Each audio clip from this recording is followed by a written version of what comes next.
First of all Yusuf Shah, brother of Mansur, came to help her in work. 2. Later Mansur also entered her employ, and she maintained both the brothers from her private resources. Thus she was provided with devoted and efficient helpers. Under their superintendence a regular school for boys was established, and when in 1863 she again returned to England she left the charge of all her work in their hands. On the 8th of October in that year Archbishop Whately died, and Mary Whately's Irish home being broken up, she determined henceforth to fix her permanent abode in Cairo. She now hired another house near to her own residence for the accommodation of the increasing schools. Footnote 1. Ragged Life in Egypt, New ed. p. 167. Footnote 2. Life of Mansur Shah, pp. 58, 59. Very few English people can stand the intense heat of the Egyptian summer, and Mary Whately being disinclined in 1864 to come so far as to England, spent a short time instead in Syria. When she returned to Cairo she took with her to educate and train Fridi Nazif, the young cousin and betrothed of Mansur Shah. For this young girl there sprang up in Mary Whately's heart a deep and warm affection. She called her and treated her as her daughter, and both before and after her marriage in the summer of 1868 she resided under Miss Whately's roof. When in 1872 her husband died, she still remained, and Miss Whately shared with her the care and training of her young son and daughter, while she in return gave great assistance in the conduct and work of the mission. For mission work in Cairo and on the Nile. Is it possible to convert Muslims to Christianity? Are they ready to receive it? No one perhaps is more competent to answer these questions than Mary Whately, and this is what she says: to say, as has been sometimes rashly declared, that the Muslims are ready to receive Christianity, and that the faith of the false prophet is crumbling away, is what I would not venture for a moment to assert. But I can state as a fact, that in the neighborhood of Cairo the peasant population, both men and women, are willing, and many of them eager to listen to the word of God when it is brought before them judiciously and discreetly, as well as with kindness and zeal. 1. Footnote 1. More about Rugged Life in Egypt, p. 210. Subsequent experience confirmed this view, and more than 20 years later she remarks it is necessary to be discreet in dealing with Mohammedans, for if the spirit of bitterness is once aroused, the door is shut, for the time at least, against good influences. 1. To awaken to an experience of vital religion the ignorant, superstitious, and spiritually lifeless Copts is a difficult task. To bring to personal faith in Christ the bigoted Muslims is more difficult still. A Muslim's religion, she says, is twined up with his political, social, domestic life so minutely, that the whole rope, as it were, has to untwisted before he can be free from error. And the very admixture of truth in their book makes it harder in some respects to refute than if, like the heathen doctrines, it was all wrong throughout. Perhaps the intense self-righteousness of Muslims is after all the hardest point about them. Their notion that in the end all who are Islam are safe strengthens them in this belief. 2. Nevertheless, The points of contact between the Mohammedan faith and the Christian a wise teacher can use as pegs to hang Christian teaching upon, and this Mary Whatley's previous experience among the ignorant and bigoted Roman Catholics of Ireland enabled her to do with much tact. When peasants said to her, "Your book is Christian, we don't like Christian books," she would explain that it was God's book, and that the Quran did not forbid it to be read, and that she wanted to tell them about Sayyidina Isa, the Lord Jesus, whom Mohammed acknowledged to be a prophet. In this way many an initial difficulty would be overcome, and the reading, with simple explanation, of stories from the Gospels would elicit the response, "The words are good," and the request for the gift of a New Testament. Footnote 1. Life of Mary L. Whatley, p. 109. Footnote 2. A glimpse behind the curtain, p. 117. Illustration, Mary L. Whatley. As soon as Miss Whatley had settled in Egypt, she began visiting the poorer women of Cairo.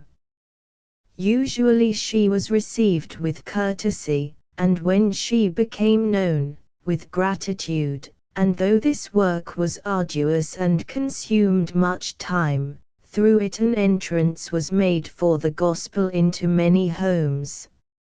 Into the houses of the rich she penetrated but seldom, partly because her work lay in other directions, and partly because these were occupied by numerous slave wives, who, being chiefly Circassians or Georgians, spoke Turkish, and did not understand Arabic.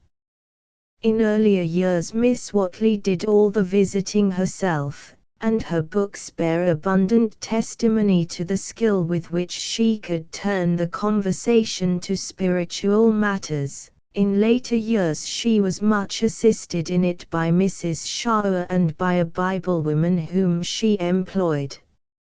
Mansour and Yusuf Shaw engaged in similar work among men. They often found men at the coffee houses willing to listen to the reading of the scriptures. When this was put a stop to through the opposition of the Muslim priests, a book depot was opened, which did good service for some years. Evening meetings were also established, but these were attended almost exclusively by Copts, though occasionally a Muslim would brave the real danger of being present at a Christian service.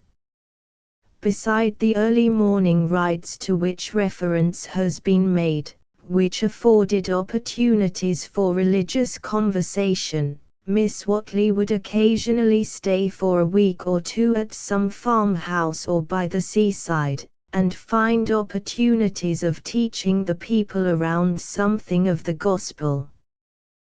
The following is an incident connected with this work in the country. At an open spot just outside the village a barber was shaving a peasant's head, and, as usual, a group were assembled near him chatting and smoking. Mr. Shaw took advantage of this and resolved to join the party of men, and get into conversation, while I went a little further in search of some women. I soon found 4 or 5 with some little girls, all sitting upon a dust heap. They looked very dirty, as well they might. But I remembered who can raise up the beggar from the dunghill and make him to sit among princes. I saluted the poor women in a friendly way, and though looking astonished they replied civilly. After a little chat and a few questions on both sides, I asked if they had ever heard about our first parents, Adam and Eve, and how sin came into the world. They just knew the names, but no more, and were pleased to listen while I related the story. Before I had finished, an old woman who had come up interrupted me. A young man who was standing near and listening, desired her not to interrupt the lady, for he could see she was learned, and thou art ignorant, he added, with more truth than politeness. But you are not well placed here, he said, pointing to the heap on which they were seated. Come to the roof of my house, my mother will show you the way, and these women can come too if they like. I acceded to this courteous invitation, and followed the mother and son up the mud brick steps leading to the rude terrace, and though anything but clean, it was a great improvement on what we had left, and with genuine kindliness the old woman brought out an old but well-preserved carpet and spread it for me. The others had followed, and sat round to hear what the stranger could have to read to them. They really seemed interested, though sometimes interrupting me with remarks not at all to the purpose.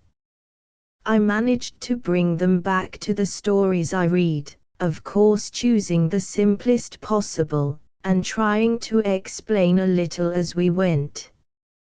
1. Footnote 1. Among the Huts, pp. 181-184. Miss Whatley would occasionally make an excursion into the desert, making the acquaintance of the wild Bedouin tribes, and reading to them the scriptures. Lady once said a Bedouin, lifting the curtain of a tent in which she and her sister were seated, I saw your horse at the water, and my comrade and I are come to hear some of your book. They listened attentively while she read to them the 9th chapter of John's Gospel. An important part of her work was the missionary tours which she made each year in the winter or early spring. The first of these journeys was in 1861, the last within a few weeks of her death. The spiritual condition of those she visited is thus described by Miss Whatley: the mass of the peasants are little, if at all, different from what they were in the days of Pharaoh.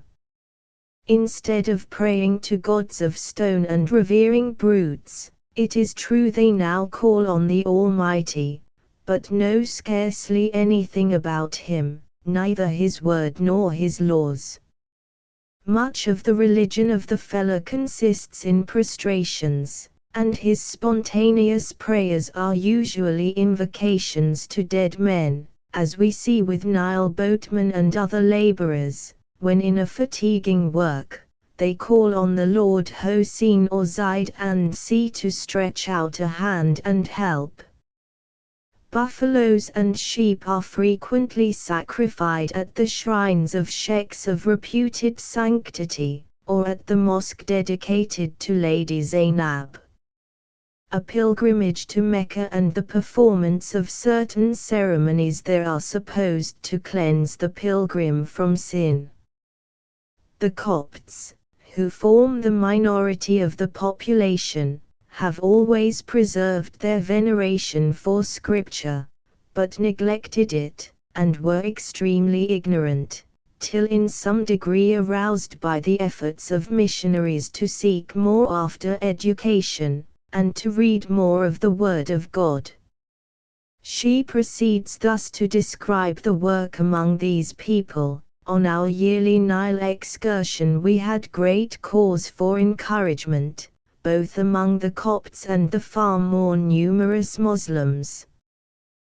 The coast of the river is dotted with numbers of villages, some almost large enough to be considered towns, boasting a few houses with windows, a mosque, and a small primitive school. Others are mere hamlets, consisting of mud huts crowded closely together, and built in and out of the palm trees. We brought to several of these places both medicine for the sick and books for those who desired them, and were heartily welcomed as the peasants' friends, Indeed, every year the welcome grows warmer. Dr. Ajayi, the skillful medical man of the mission, has always numerous patients, and after their bodily ailments have been attended to, they and their friends and neighbors assemble on the shore to hear him read from the Bible. Mrs. Shah and myself are at the same time occupied in visiting the poor women in their homes or in reading and speaking to troops of both men and women in the open air. When we are going to leave, the boat is besieged by men and lads asking for Bibles or portions of Scripture, which are given to those only who can read. The last sight as we sail away is often that of a circle gathered round one who reads aloud to those who cannot read for themselves. 1. Footnote 1. Report of the English-Egyptian Mission for 1887. V. Progress of the schools. The boys' school, which had begun with a few ragged Moslem children in a room which was little better than a stable, increased rapidly. In 1870 the pupils numbered 160 in daily attendance. About half were Moslems, the rest Copts and Syrians, with one or two little Negro slaves or bronzed Nubians. Many were very poor, but some belonged to the middle classes, and there were even a few from wealthy families, who would ride to school on donkeys from distant quarters of the town. The two brothers Shah devoted much of their time to the superintendence of the school, and taught all the higher branches, being assisted in writing, spelling, and by several native teachers.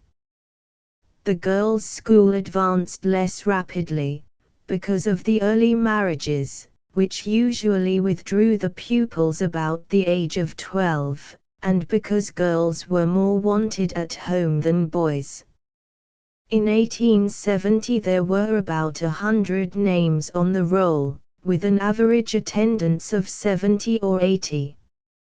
It was long Miss Whatley's desire to acquire a piece of land on which to build suitable school premises. Her desire was gratified when in 1869 the Khedive, Ismail Pasha, at the kind suggestion of the Prince of Wales, made her a grant of the freehold of nearly an acre of land, just outside the old wall of Cairo, the only condition being that the building erected on it should have a handsome front, as it would face a main road. Considerable delay was experienced in getting the necessary papers for making the possession secure, and it was not till 1871 that the building was erected. Mansour Shah, who had considerable knowledge of architecture, designed it, and superintended all the details of its erection. By its side, and separated from it only by a garden, Miss Whatley put up a house for herself, that she might be always close to her work. About 1/4 of the cost was contributed by those who in Cairo and in England took an interest in the work of the school, but Miss Whatley herself contributed the remainder of the outlay, amounting to about £4,000. 1. Footnote: One letter from Mary L. Whatley, The Christian, the 15th of June, 1882. In consequence of the extension of the work, and because this large outlay had seriously diminished her resources, Miss Whatley depended largely on the gifts of others for means to carry on her work. After the addition of a medical mission in 1879, the expenses of the work amounted to some £1,200 or £1,300 a year, a sum which, of course, it was quite out of her power personally to provide. £200 of this was derived from an annual grant from the Egyptian government, and about £150 from paying pupils, while occasionally grants were received from several English societies. The new schools soon became one of the sights of Cairo, and the English and American tourists who visited them contributed considerably to the funds, while the rest of the money required was collected in England, mainly through the efforts of members of Miss Whatley's family and the honorary secretary of her English committee. But the difficulty of securing sufficient funds to carry on her work efficiently was always one of Mary Whatley's chief burdens, and she was often obliged to make up deficiencies herself. During her occasional visits to England, which latterly occurred only once in 2 or 3 years, she was largely occupied in addressing public and drawing-room meetings on behalf of her work. But to return. The new school buildings were opened in January 1872. All the friends and acquaintances who took any interest in education, whether natives or Europeans, were invited to be present. The school hall, a large and beautiful room, though very simple and without any architectural ornaments, was adorned for the occasion with wreaths of green leaves, berries, and flowers, such as an Egyptian winter offers in abundance, and a table spread in an inner room with fruit and sweets to regale the children, while coffee and sherbet were handed among the visitors.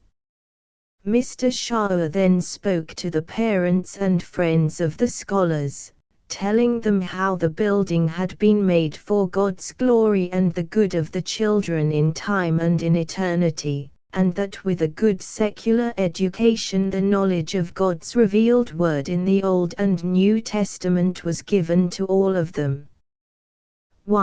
4 months later Mansour Shah died, an irreparable loss to the mission, and 4 years later his brother Yusuf followed him. Footnote 1, Life of Mansour Shah, p. 98. From the opening of the new buildings the schools advanced rapidly.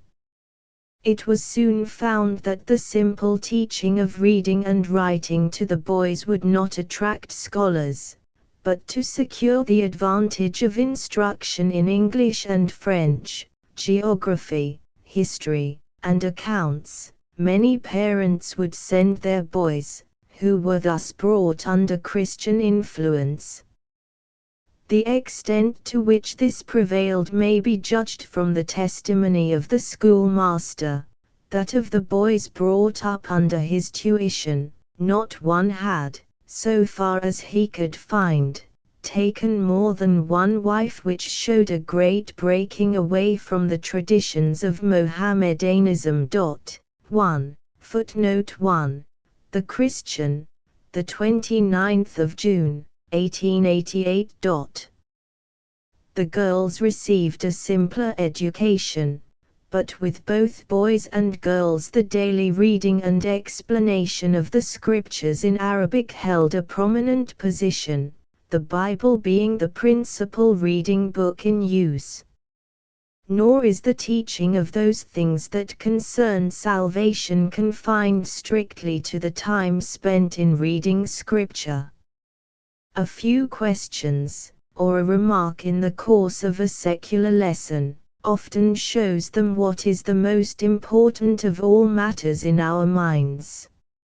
Nothing positively controversial is taught, that is to say, no contemptuous expressions about the religion of any of the children are allowed, and the plainest truths of the gospel specially set forward, but occasionally something comes into the lesson which shows to an intelligent learner the vanity of the superstitions around them. 1. Footnote 1. Among the huts. p. 116. The policy of employing Egyptians or Syrians as teachers was frequently challenged by people in England, and vigorously defended by Miss Whately.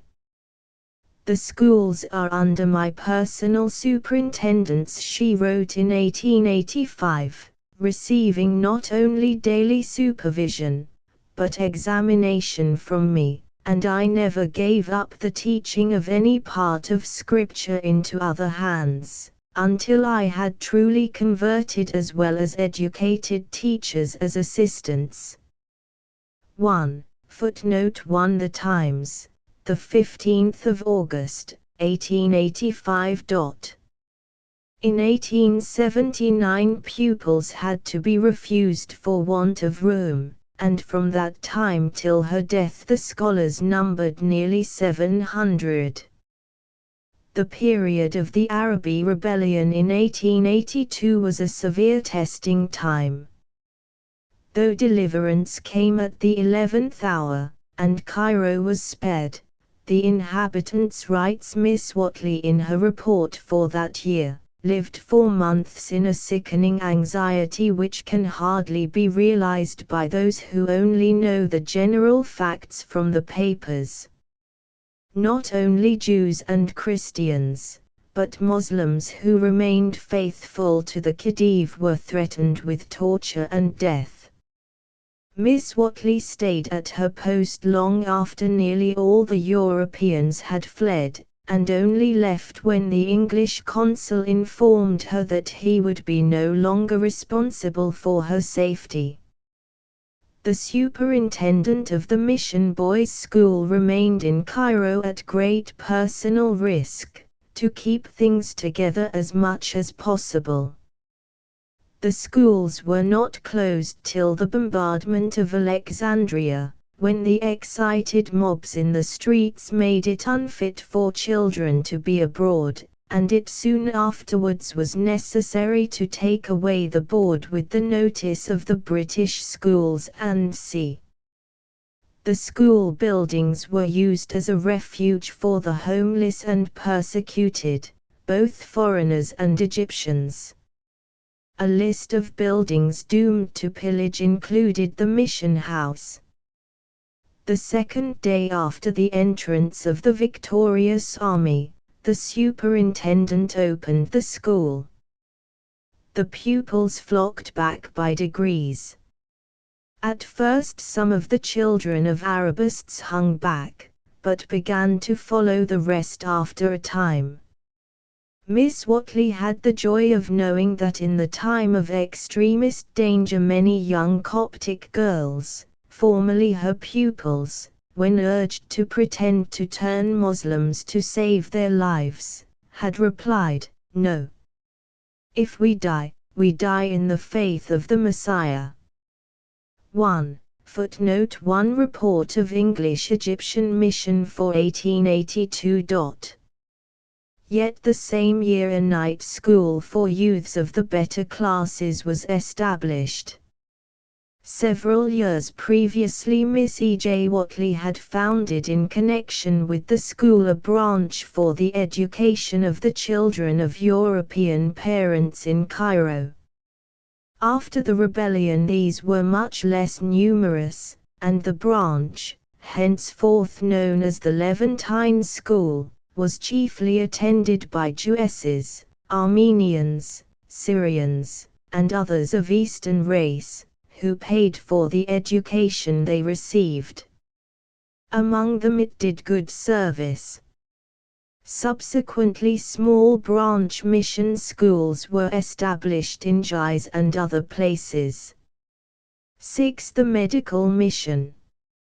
Sympathy with the sick poor around her for whom no medical aid was available, early led Mary Whately to dispense simple remedies and especially to distribute medicine to relieve the terribly prevalent ophthalmia. In this she attained considerable skill, and though her nerves were more susceptible than others often thought, She bore bravely the contact with dirt and the sight of suffering which these labors entailed.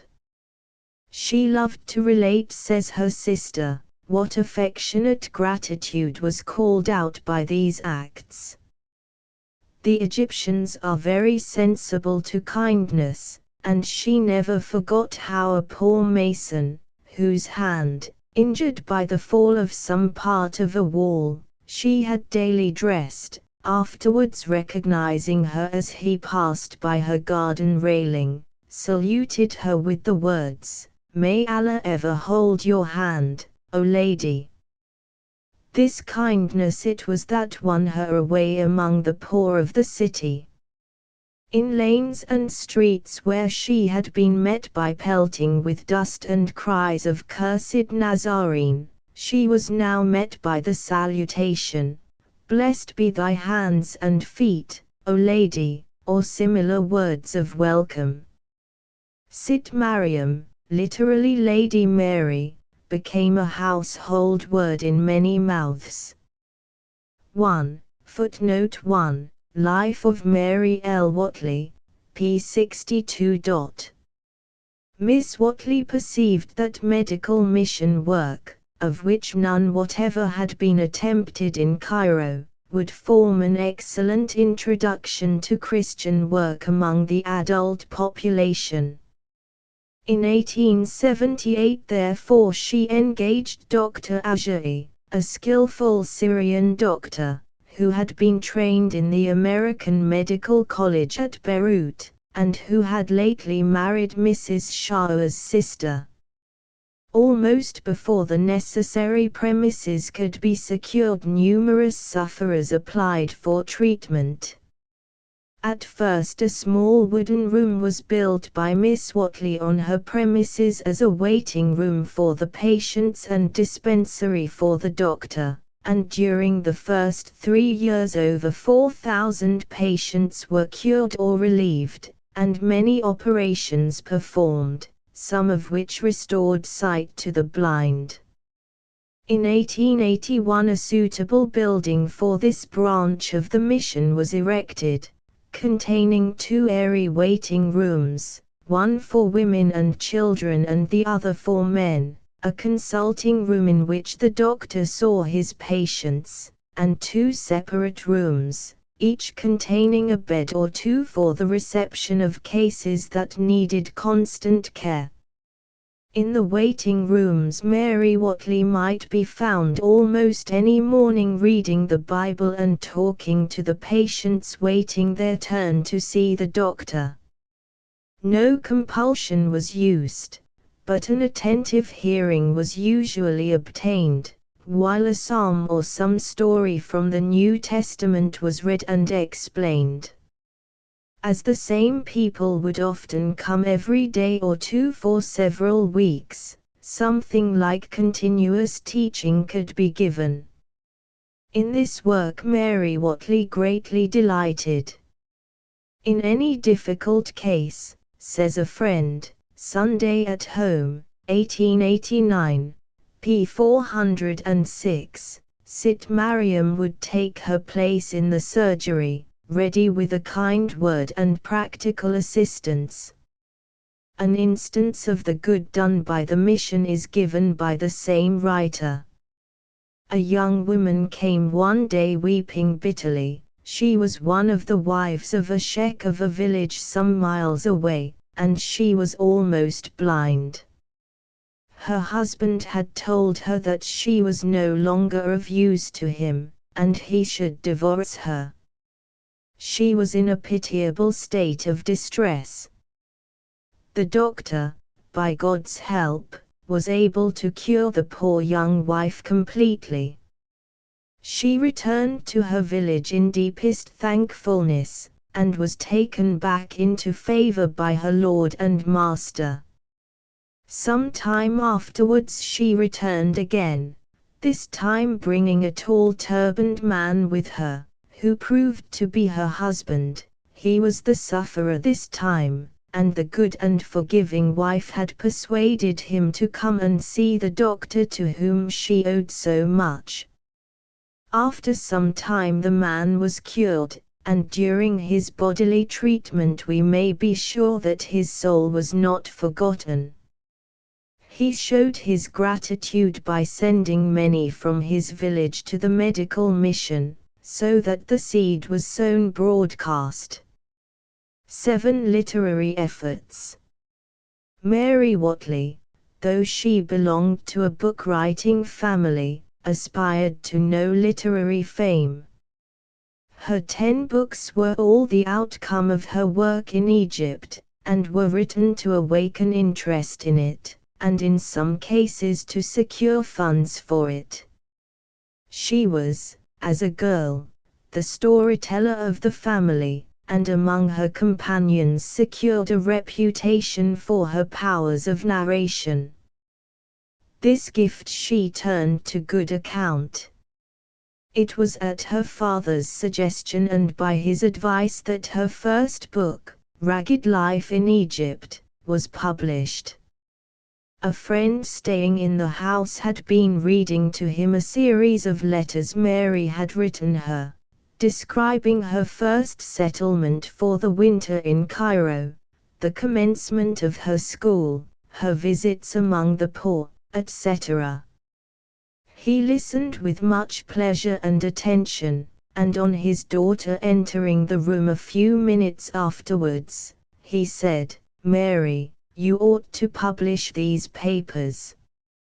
Her first answer was, "Oh, people are tired of Egypt. They have had so many books of travels there and so many details."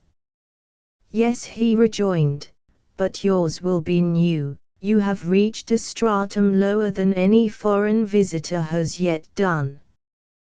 This determined her to publish, and the book was finished and brought out immediately.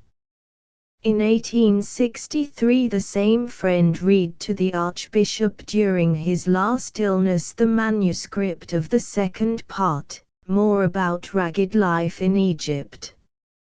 On the morning on which the reading was finished, he took his gold pen from his pocket, and giving it to her said, "I shall never use this again, Mary. Take it, and go on." 1. Footnote 1. Life of Mary L. Whatley, pp. 55-57. In 1871 she published a further account of Egyptian life and of her mission work, under the title, Among the Huts in Egypt. Meanwhile in 1867 she had contributed to the Leisure Hour, and afterwards issued as a volume, The Story of a Diamond. Another story, Lost in Egypt, was written in 1881. In 1873 Miss Whatley published a biography of Mansour Shah, and in 1881 she wrote Letters from Egypt for Plain Folks at Home. In 1878 she published a story called Unequally Yoked, illustrating the miserable lives of English women who have been persuaded to marry Mohammedans, and in 1872 she wrote A Glimpse Behind the Curtain, a story of life in the harems of Cairo. Her last book appeared in 1888 with the title, Peasant Life on the Nile. With changed names and in a slightly veiled form, it recounts the history of some who received spiritual blessing through her mission work.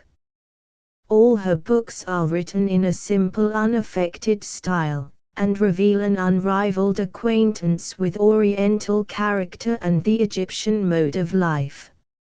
Most of them are illustrated by engravings from her own sketches. 8 Results.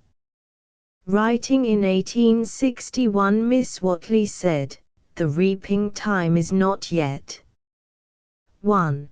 10 years later she writes, "It is a missionary's duty to sow beside all waters, and to lose no opportunity, even if his chance of doing good be but small."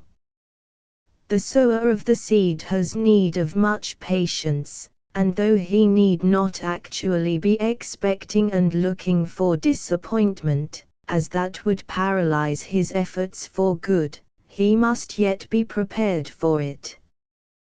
2. In this spirit of patience and perseverance Mary Whately carried on her work, and though her work was largely pioneering, she was not without encouragement. Her hand was the first to begin to break down the wall of ignorance, prejudice, and bigotry which had for centuries shut in the people of Egypt. She convinced thousands that the Christian book is a good book, and Christian men and women good people, despite the evidence to the contrary of so many in Egypt who bear the Christian name but do not live the Christian life. The sentiments of the people are leavened by thousands among them who in youth passed through her schools, and there acquired an acquaintance with Scripture truth.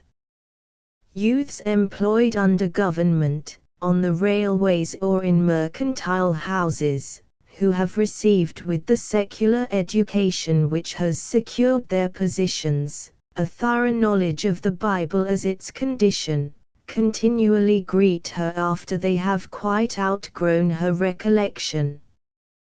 3.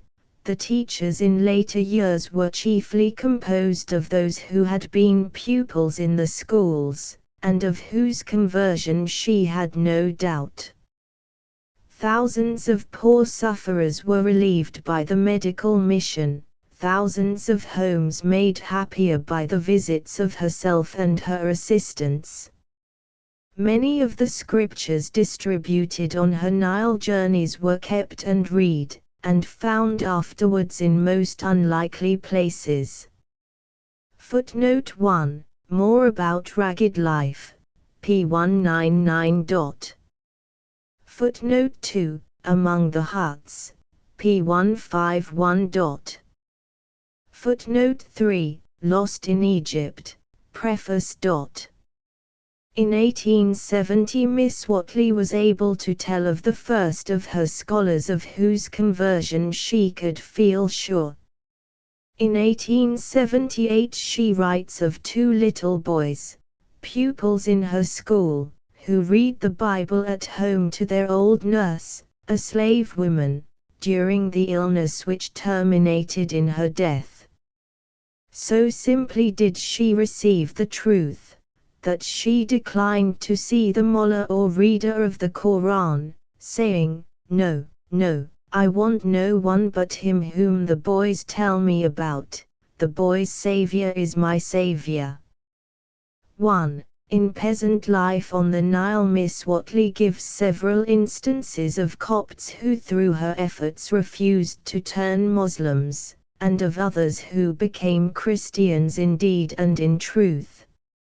Footnote 1. Letters from Egypt, pp. 117. 118. Instances of blessing on the work of the mission might be multiplied. Nevertheless, the difficulty of bringing a Mohammedan to an open avowal of Christianity always remained extremely great. Converts to Christianity always incurred the risk of secret poisoning. Yet in the report for 1888, penned by Miss Whately only a few weeks before her death, she says, "The seed sown in past years is evidently taking root, and the accounts for that year contain the significant entry, clothes for poor convert on his baptism, pound 2." She also gratefully acknowledged that the reading of the books of her lending library, largely supplied by the Religious Tract Society, had reached more Mohammedans than any other Christian agency. 9. Twilight. Like the twilight in the land of her adoption, the twilight of Mary Whately's life was very brief. Her sun went down while it was yet day. Her last years were among her busiest. She would rise very early, often watching from her balcony the dawn break, and then would take a ride in the fresh morning air, or go out into her garden, for, as with her father, gardening was her delight. After a simple breakfast she would be usually found in the dispensary by 9 o'clock, reading and talking to the patients. When they had all been cared for, she would teach her scripture class in the Levantine school, and afterwards visit the other schools, or attend to some of her domestic duties. After a short rest in the heat of the day, the remainder of the afternoon would be occupied with receiving or paying visits, and the short evening before retiring early to rest, when free from various forms of mission work, with painting or reading. When burdened with the difficulties of the work, she would often exclaim, "Why tarry the wheels of his chariot?" And the coming of the Lord was ever the object of her lively anticipation. In the summer of 1888 she paid her last visit to England, taking also a tour in Switzerland, which she greatly enjoyed. Early in the autumn she returned to Cairo, where she was joined by her elder sister, who frequently spent the winter with her. In February she made preparations for her usual Nile trip. After the boat had been engaged and paid for, she caught a cold, and was urged to defer the journey, but as this would have caused extra expense, she declined. The excitement of the work, which, on account of the doctor being unable through ill health to accompany her, was unusually heavy, kept her up for the time, but on her return to Cairo she had to retire to bed. Bronchitis set in, and in a few days the gravest was feared. A relapse discovered weakness of the heart, and on the morning of Saturday, the 9th of March, 1889, her spirit fled. Then was there, as of old, a grievous mourning among the Egyptians. No need was there to employ professional mourners to make a wailing. The teachers and scholars, and the hundreds of poor men and women who had learned to love her, wept aloud for her. Her body was laid to rest in the English cemetery in Cairo, but she herself rested from her labors among those of whom she wrote, "Oh, they've reached the sunny shore over there, they will never hunger more, all their pain and grief is o'er, over there. Oh, they've done the weary fight over there, Jesus saved them by his might, and they walk with him in white, over there." W. R. Bowman. Agnes Jones, 1, footnote 1. The extracts are made, by kind permission of Messrs. Nisbet and Company, from Agnes Jones, by her sister. Chapter I. Youthful Days. A chance visitor to the Liverpool workhouse on Brownlow Hill might be lost in wonder at its vastness, as he looked at its streets of large buildings and was told of its more than 4,000 inhabitants. He would scarcely imagine that those bare-looking groups of buildings possess an historic interest. Yet to the Christian philanthropist it is holy ground, for there, in willing sacrifice for others, were spent the last years of the life of that saintly woman who gave the death blow to the old system of pauper nursing and all its attendant evils. But we are looking at the stream as it enters the limitless ocean of eternity. We can do that again by and by. Let us turn now rather to the beginning of that stream of life and trace it onwards. Agnes Elizabeth Jones was born at Cambridge on the 10th of November, 1832, the 12th Regiment, of which her father was the lieutenant colonel, having arrived there only a few days before. When Agnes was about 5 years of age, her father's regiment, which had previously been quartered at Cork, was ordered to Mauritius. The wonderfully varied and beautiful scenery of this little island, a tiny gem set in the heart of the Indian Ocean, with its curiously shaped mountains, and tropical trees and plants, made a wonderful impression on the mind of the child, and although she was only 11 years old when she left, she always cherished the memory of it. But it was not only that her mind was roused to a keen appreciation of the beauties around her during her residence in Mauritius. The higher part of her nature, chiefly through the faithful teaching of one of the French pastors on the island, was also touched, and in the young heart there arose the longing to be safely folded in the arms of the Good Shepherd. A sentence in one of his sermons haunted her night and day, "And now, brethren, if you cannot answer me, how will you at the last day answer the great Searcher of hearts?" An arrow shot at a venture, it pierced her heart, and although she did not yet yield herself fully to God, she never entirely lost the desire to be His, even when apparently outwardly indifferent. We may well thank God for His servant's earnest ministry, for had he been less faithful, the whole course of that life, which was to prove so valuable in the service of the Lord, might have been changed.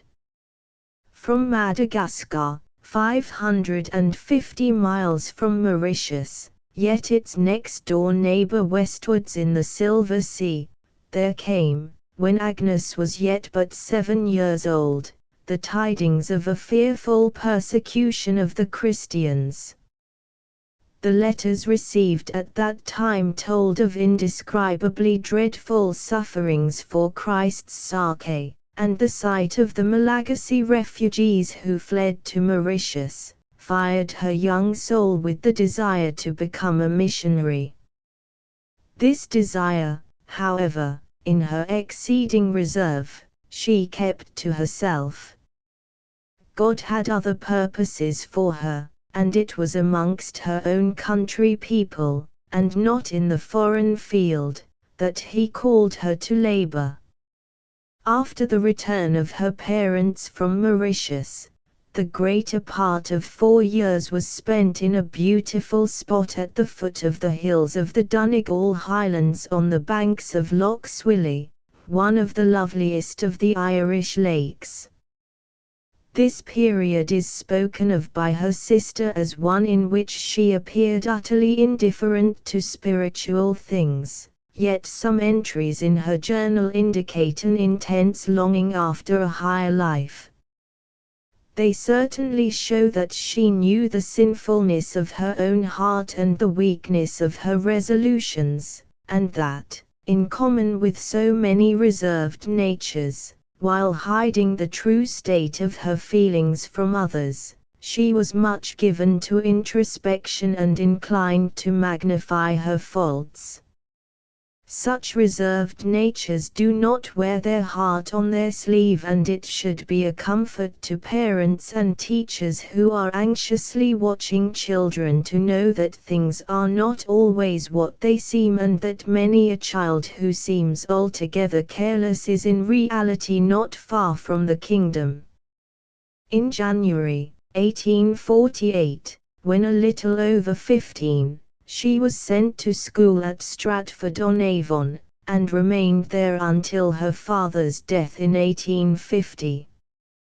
The good discipline of this school and the wise guidance of her teachers had a most wholesome effect on the development of her character, and the steady, indomitable perseverance in the face of difficulties which so marked her after life distinguished her then.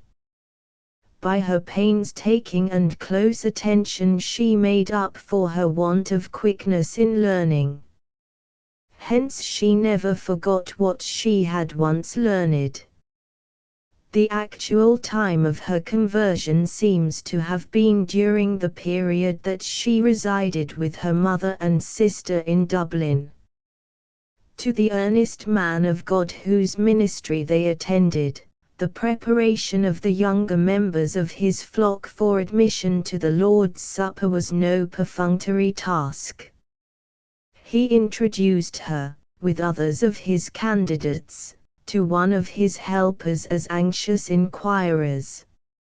So shy and reserved was Agnes that she said but little, yet this lady remarked of her, in the class her intense appetite for the living bread was so apparent, that I often felt myself speaking to her only, her calm gentle eyes fixed on me, as God helped me to speak.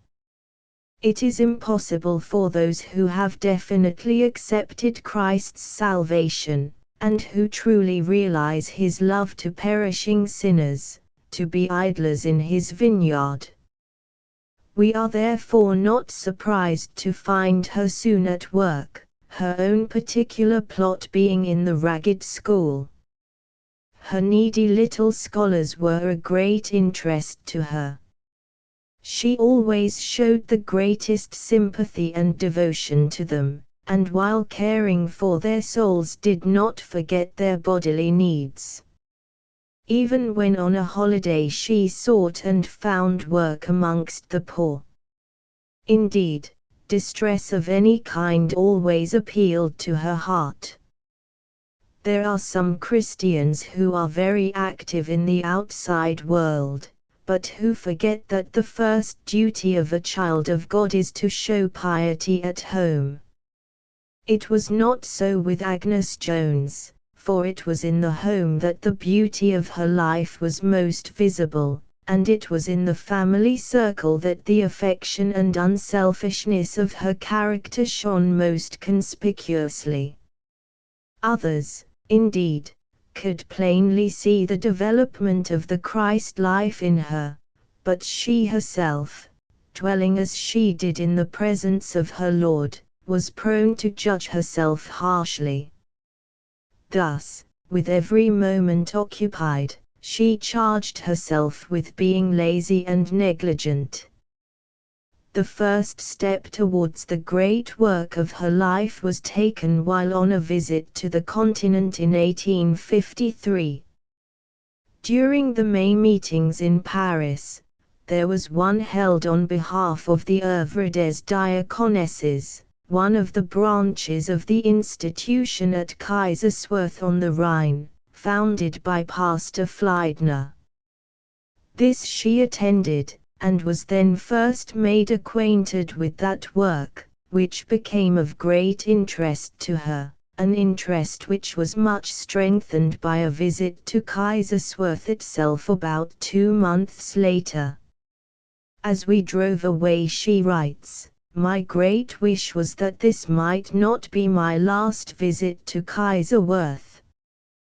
That visit was, I believe, a talent committed to our care, may it not be buried. So full was she of the conviction that by seeing more of the work at Kaiserswerth she would be the better fitted for her beloved work in Ireland, that she proposed that she should go there for a week. To her great joy her mother concurred in the proposal, and earnestly did Agnes pray that this visit might be blessed and sanctified by God to his glory. She was charmed with all that she heard and saw at Kaiserswerth, with the love which was so manifest in all, with the intensity of purpose, the perfect obedience, the beautiful order, the incessant work without fuss or bustle, and above all with the spirit of prayer, which pervaded the whole institution. Her journals show how strong was her desire to return there for training, for she believed that as we use means to fit us for any earthly profession, so are we bound to use every means which will enable us to adorn our Christian profession. Her friends, however, knew nothing of her wishes. They were told only in the ears of her God. Chapter 2. At work in the vineyard. For some time after her return from the continent, Agnes Jones resumed her former work in Dublin, labouring more energetically than ever. In 1856, however, she and her mother returned to Fahan, the old home on the shore of Lough Swilly, always a favourite spot with her, not only because of the beauty of its scenery, but also because her beloved father was there laid to rest. To the Christian who is ever on the watch, opportunities for service are never lacking, and Agnes soon found her hands full. Did a child fall into the fire, a very common accident in that district, she must be fetched, for so gentle yet so firm was her touch in dressing wounds that the fame of her skill had spread for miles, and she was sent for from far and near, to Protestants and Roman Catholics alike. Was someone dying? Still it was she who must come to smooth the pillow and speak the words of life. The spiritual side of her work she never lost sight of, but made the rest subservient to this, as a means to an end, always reading the Bible if allowed, and following the reading by a simple but practical and faithful explanation. She was indeed instant in season and out of season. In all weathers she might be seen speeding along the lonely mountain roads, setting off soon after breakfast, to be at work the whole day, with the exception of the early dinner time, and often not returning until after dark. She was tempted, as every other worker is, to relax her energies and to stay at home if the weather were bad, or if she were not feeling well, but instead of yielding, she would, if a bad headache came on, start off the earlier, that she might not lose the chance of a visit through the pain increasing. Yet her duties at home were never neglected. Rather than omit them, she would rise at 5, that she might anticipate the wants of others, and save her mother trouble. Agnes herself, in her intense humility, considered that she was an unsuccessful worker, and was inclined to condemn herself for lack of zeal and earnestness. But her work was a great joy to her, and especially did she love her happy talks with some of the aged Christians amongst the 60 families she regularly visited. He is a rash soldier who ventures into the battle without a weapon tried and proved, and he can only be an unsuccessful Christian worker who does not make the Word of God the rule and guide of his life. To Agnes Jones the Bible was a constant study. She was a most earnest student of God's Word, and delighted to meditate upon it.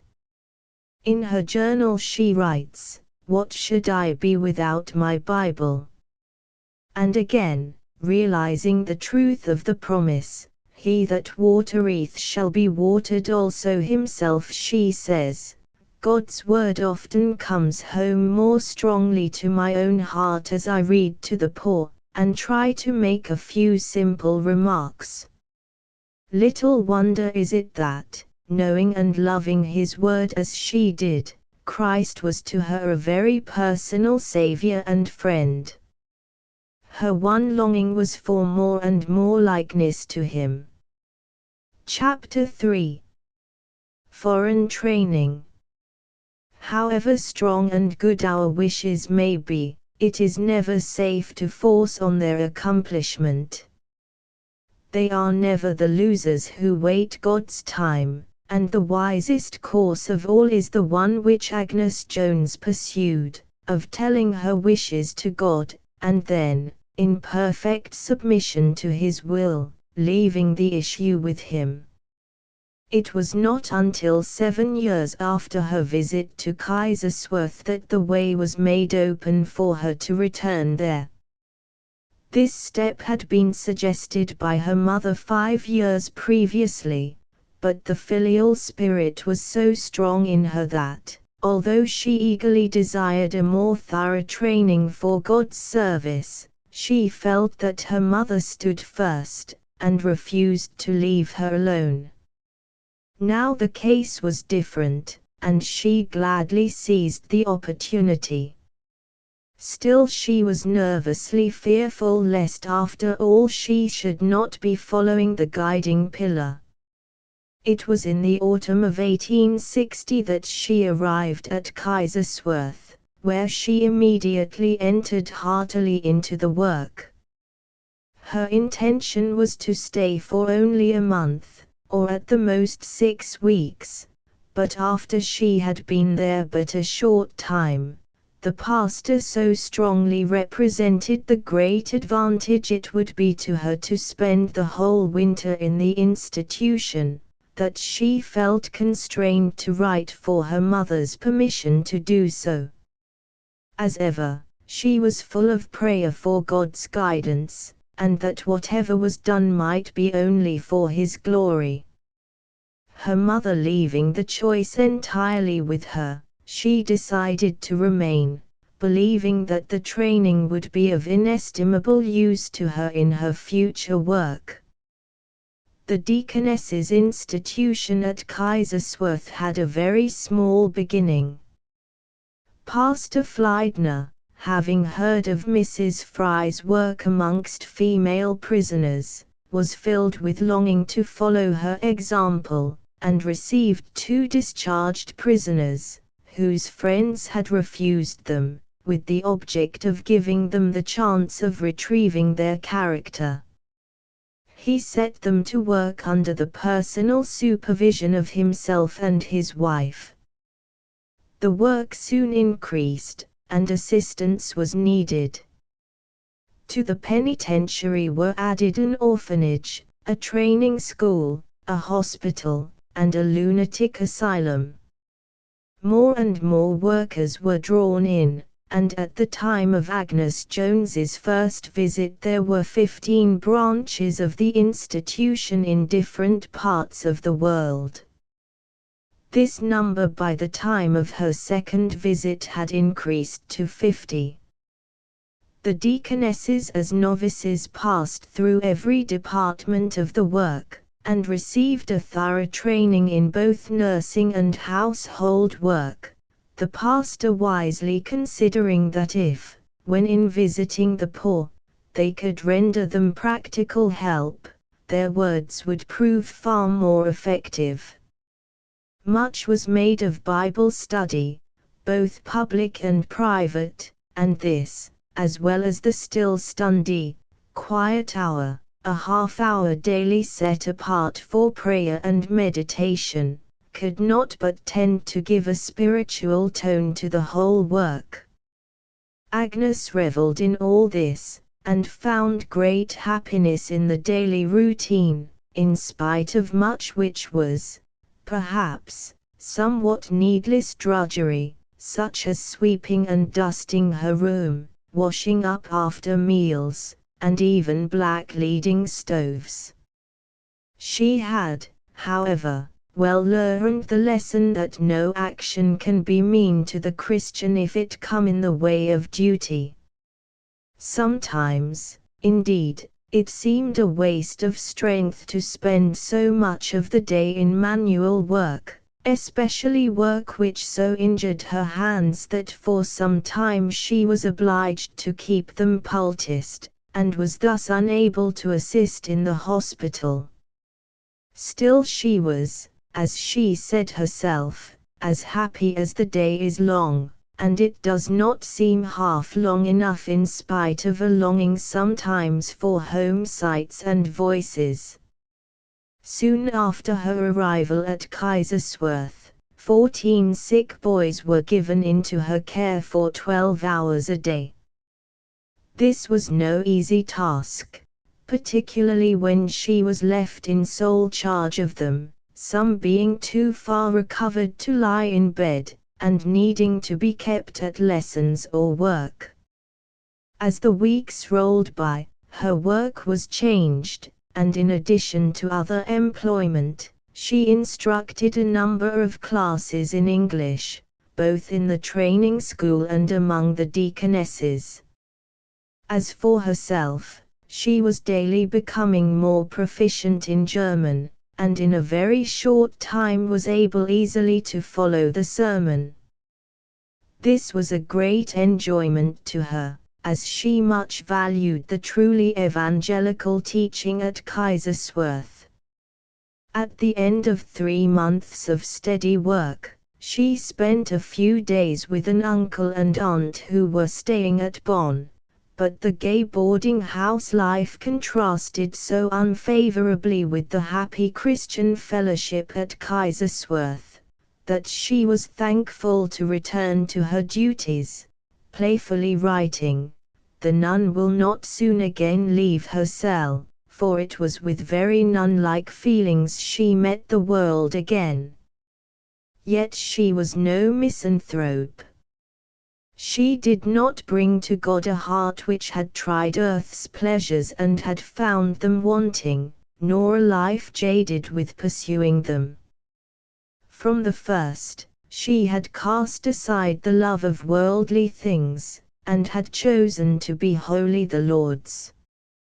During the latter part of her stay at Kaiserswerth, her duties lay entirely in the hospital.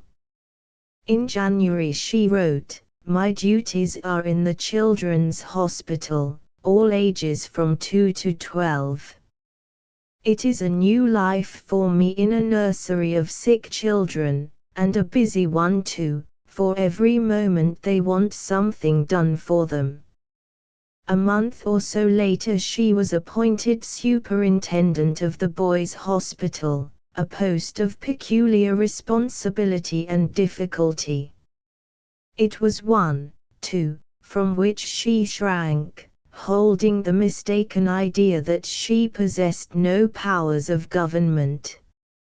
Certainly it was a position to tax the patients, for the children were not too ill to be noisy and disobedient, or even sometimes to unite in open rebellion, while the task was not rendered easier by the necessity of speaking in a foreign tongue. Altogether she had a very busy life. She rose at 5:00 a.m. every day, and kept hard at work, with the exception of the intervals for meals and the still Stunde, quiet hour, until night. "The cleaning and keeping my dominion in order is such a business," she writes.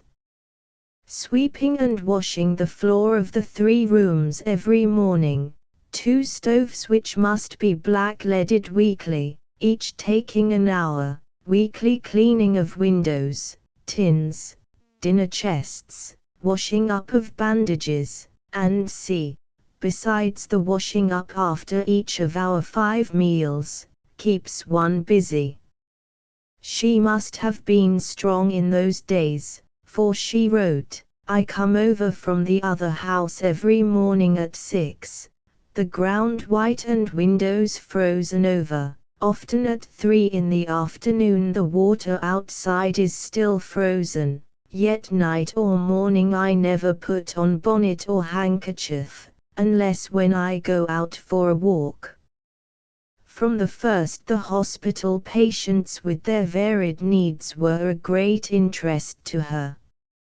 Now it is a dying man, beside whom she has to watch, longing to minister words of comfort, yet unable to do so, fearing that her then want of fluency in the language might trouble him in his weakness. Yet as she heard the poor man's cry, "Lieber Heiland, Hilf mir, dear Saviour, help me," her prayers, too, rose for him to the compassionate Saviour. Now it is a little boy with a bad back, terrible sores, and a racking cough, who would let no one else touch him. Every night, she says, I used to pray with Otto after they were all in bed, and he used to put his poor little arm round my neck as I knelt beside him. But last night, the night before he died, he said of himself, I will only now pray that Jesus may take me to heaven, and that I may soon die. And as I had put my face near him to hear, he said, lay your cheek on mine, it does me so much good. We have seen quite enough of Agnes Jones by this time to know that she never shrank from a duty, however repulsive. Her love for her master, and her desire to serve others for his sake, preserved her from any fastidiousness. In spite of her sensitive and sympathetic nature, she could bear to witness the most painful operations without flinching, for she kept before her mind the ultimate good which would accrue from the present suffering. One day news reached Kaiserswerth of the deplorable condition of one of the English hospitals in Syria. Sick and well, it was stated, were crowded together in a place where rubbish of every kind was thrown, an insanitary condition anywhere, but especially so in an eastern climate. Helpers, they said, were much needed. Agnes longed to step into the breach, and in a letter to her mother she says, the English send plenty of money, but hands are wanting. It is no new thought with me that mine are strong and willing, I would gladly offer them. Could my own mother bear to think of her child for the next few months as in Syria instead of Germany? It is but temporary, and yet an urgent case. My favorite motto came last Sunday, the Lord hath need. If he has need of my mother's permission to her child, he will enable her to give it. This is but the expression of a wish, and if my own mother were to be made too anxious by the granting it, let it be as if unasked by her own Agnes. Her standard of filial obedience was indeed a high one, though no higher than the standard of God's word. Before this, in asking permission to remain longer at Kaiserswerth, she had written to her mother, your wishes shall be my guide, now and for the future, as long as I am blessed with such a loving counselor. I trust my present training in obedience will not be lost in reference to home. Although she thought the whole training at Kaiserswerth invaluable, she wrote long after, I believe all I owe to Kaiserswerth was comprised in the lesson of unquestioning obedience.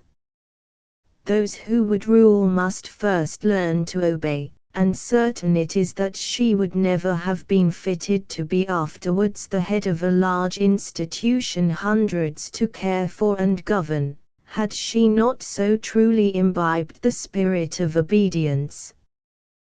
While she had a profound admiration for Kaiserswerth, she could still see that the life of a deaconess, shielded though it is from the world, is not exempt from danger. Some fancy that the life of a deaconess, or of any one similarly set apart, must be much more free from temptation than that of any ordinary person. I think she wrote, every one is as much called on as a deaconess is to work for him who first loved us, but if this does not constrain us as Christians, neither will it as deaconesses, and certainly the unstyled institution is a world in which the Martha spirit may be found as well as in the outer world.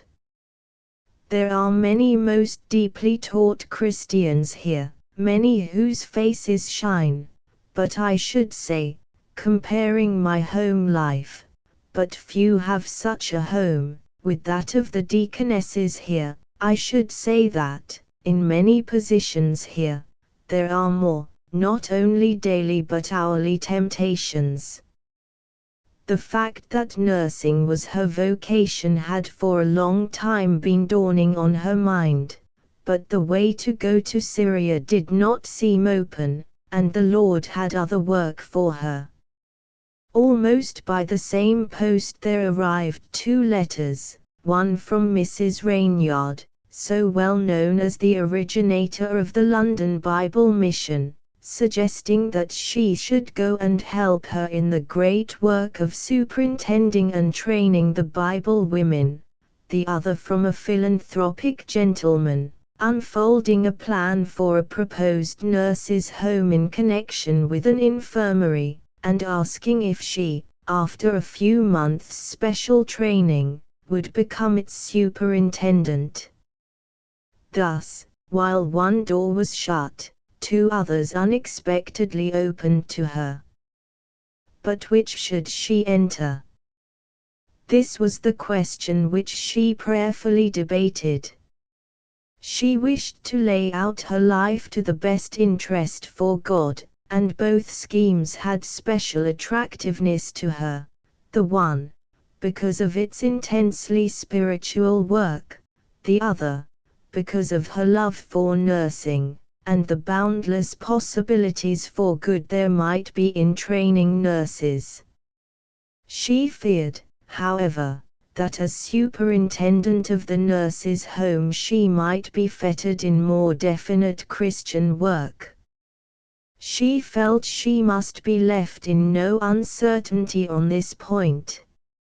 In her letter replying to the gentleman who had written to her, she said, "You sent me the ground plan of the building, but I would ask, is its foundation and cornerstone to be Christ and Him crucified, the only Savior? Is the Christian training of the nurses to be the primary, and hospital skill the secondary object? I ask not that all should be of one Christian denomination, but what I do ask is that Jesus, the God-man, and His finished work of salvation for all who believe on Him, should be the basis, and the Bible the book of the institution. If this be your end and aim, then will I gladly pass through any course of training to be fitted to help in your work." Soon after writing this letter she bade farewell to Kaiserswerth. Her plan was to go first to London to consult with Miss Nightingale and other friends as to her future. The 7 months in Germany had been most happy ones, and she was ever thankful for the time she had spent there. She fully saw the great need of Christian training institutions.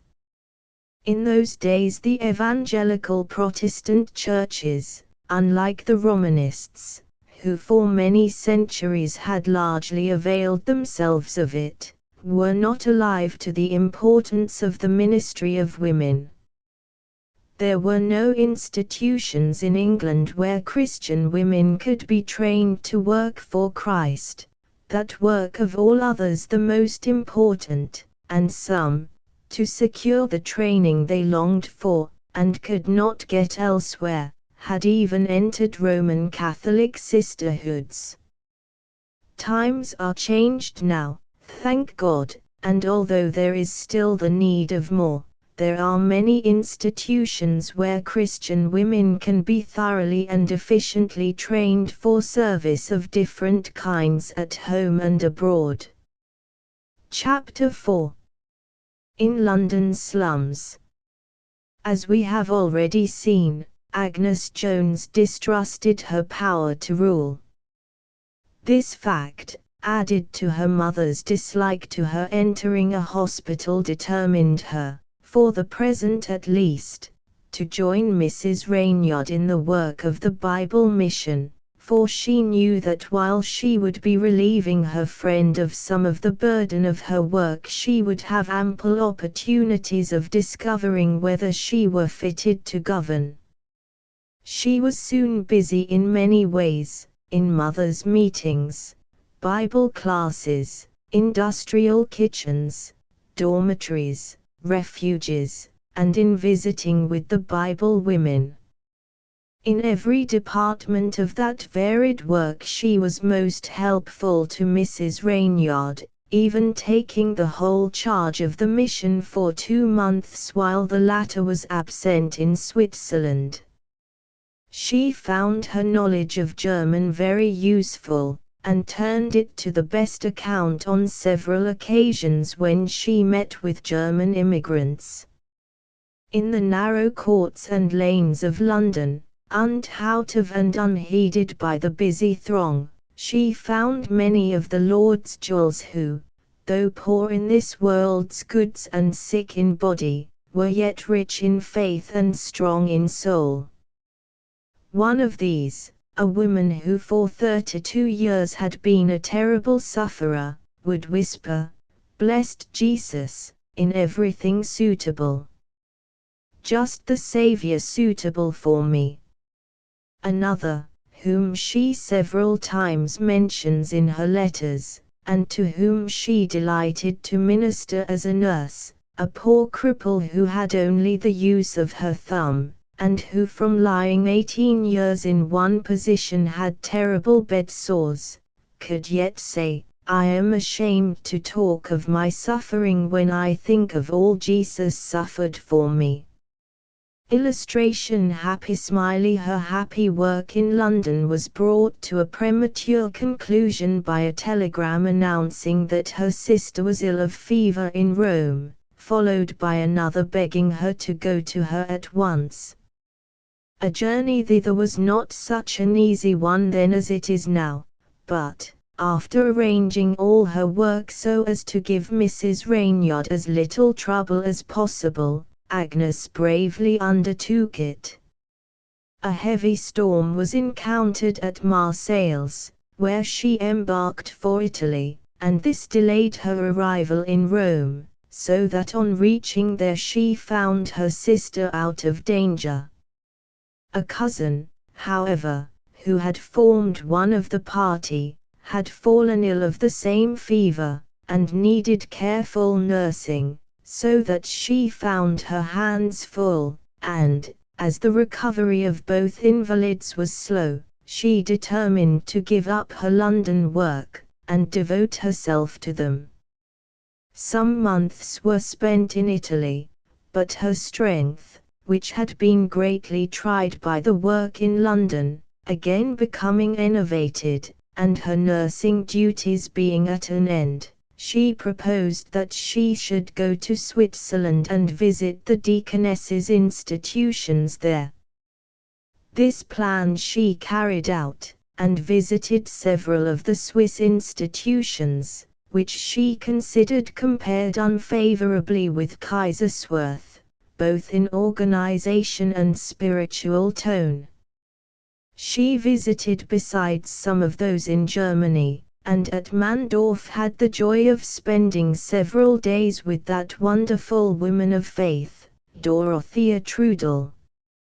All her experience had now gone to prove that her special gift was hospital work, and on rejoining her mother she definitely laid before her her wish to devote herself to the work of nursing, and with her consent entered into a correspondence with Miss Nightingale with the idea of entering St. Thomas's Hospital as a Nightingale probationer. It is very clear that all through her life she was satisfied to be doing the next thing, whatever that next thing should be, which was pointed out to her by the guiding of God's Holy Spirit. She never ran counter to her mother's wishes, knowing that no blessing could be expected when the command, "Honor thy father and thy mother," was not observed, but when home no longer needed her, she was glad to enter the larger field to which God had opened the way. Chapter V Hospital Wards. It has been said that every woman is by nature more or less a nurse, but like most sayings it is by no means always true. Many who possess the gentleness and sympathy which are so necessary in nursing the sick, yet lack the ready nerve, deftness, and promptitude. Who has not beheld the sad spectacle of women anxious to help, yet helpless because of their ignorance and want of training? That will be a happy day when a course of training in nursing, though it be but a short one, is considered a necessary part of every woman's education.